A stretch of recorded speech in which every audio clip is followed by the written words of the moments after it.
ایک دن حضور سیر کرتے کرتے مدینۃ المنورہ سے باہر کسی چراگاہ میں تشریف لے گئے۔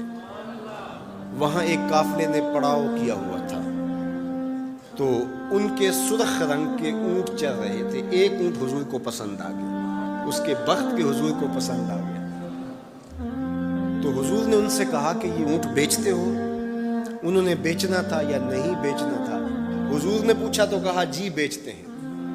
یا پھر مجھے اپنے شیخ یاد آئے، وہ کہتے ہیں میں دل ویچا میں جگر ویچا جے پیارا محمد آ جاوے، نہیں میں اپنا سارا گھر ویچا جے پیارا محمد آ جاوے۔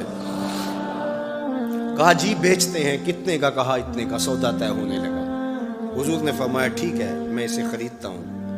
جو قیمت طے ہوئی، فرمایا کہ میں کوئی تاجرانہ غرض سے تو چل کے آیا نہیں تھا کہ قیمت ساتھ اٹھا لاتا، میں تو سیر کے لیے آیا، اچانک اونٹ پسند آ گیا تو میں اپنے شہر جا کے اس کی قیمت تمہیں بھیج دیتا ہوں۔ انہوں نے کہا ہمیں منظور ہے۔ حضور نے اونٹ پکڑا اور چل دی۔ کافی دیر وہ حضور کو دیکھتے رہے، اور جب حضور چلنے لگے تو حضور کی رفتار کے حسن میں کھو گئے۔ جب نظروں سے اوجھل ہو گئے تو دل پہ ہاتھ رکھ کے کھڑے ہو گئے۔ تھوڑی دیر گزرنے کے بعد سکتے سے باہر آئے تو ایک دوسرے سے پوچھنے لگے یار یہ جو شخص آیا تھا کسی نے اس کا پتہ بھی پوچھا؟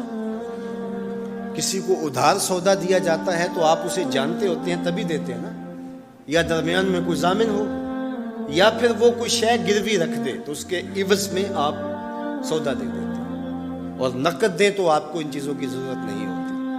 تو کہا ایک شخص آیا اور اونٹ لے گیا، کسی کو پتہ ہے یہ شخص کون تھا؟ تو انہوں نے کہا نہیں ہمیں نہیں پتا۔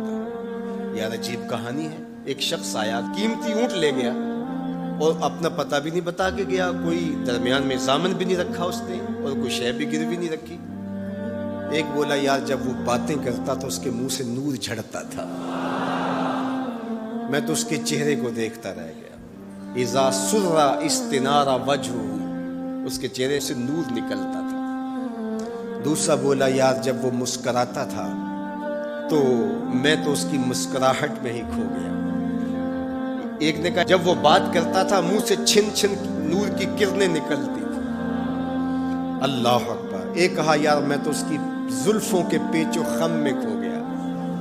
اللہ اکبر۔ ایک کہنے لگا یار میں تو اس کی آنکھوں میں ڈوب گیا، کیا خوب سجن دیاں اکھیاں نے، کیا خوب سجن دیاں اکھیاں نے جویں پر کے سرائیاں رکھیاں، تو اجے میرا یار نہیں ڈٹھا، جنوں ویکھ کے چن شرماوے، ادھی راتیں دن چڑھ جاوے، جیو رخ تو نقاب اٹھاوے، تے جیو نکلے سیر کرن نو سارا گلشن سیس نواوے، اتے دھرتی لف لف جاوے، جے ہاتھ پھلاں وچ رکھدا ہاتھ پھلاں تو ود جاوے، نین نشیلے مست رسیلے وچ سونا کجل سہاوے، اکھ اگڑے تے انج پیا جاپے جویں میں خانہ کھل جاوے، تے جے او کھولے پیچ زلف دے اتے راہی راہ پل جاوے، توبہ توبہ حسن سجن دا چال نہ چلی جاوے، بجلی ڈردی لشک نہ مارے متا بے ادبی ہو جاوے، علم خدا نے اینا دتا عقلاں وچ نہ آوے، عقل خدا نے اینی دتی علماں وچ نہ آوے،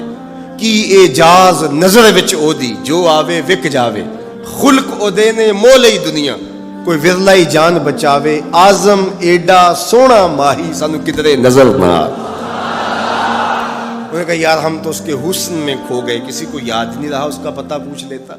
انہوں نے کہا جو بھی ہوا سو ہوا، اب وہ اپنے حسن کا جادو جگا کے تم سے قیمتی اونٹ ہتھیا کے لے گیا، اب وہ نہیں آئے گا۔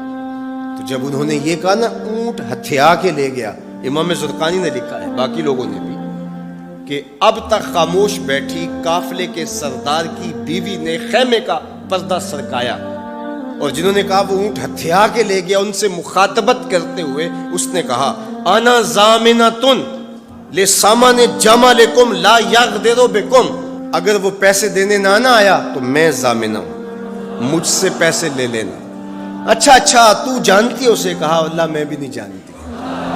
تو کہا پھر ضمانت کیسے دے رہی ہو؟ کہا جب تم سودا کر رہے تھے میں نے خیمے کی اوٹ سے اس کا چہرہ دیکھا تھا، اور جس کا چہرہ اتنا سونا ہو وہ جھوٹا ہو ہی نہیں سکتا ہے۔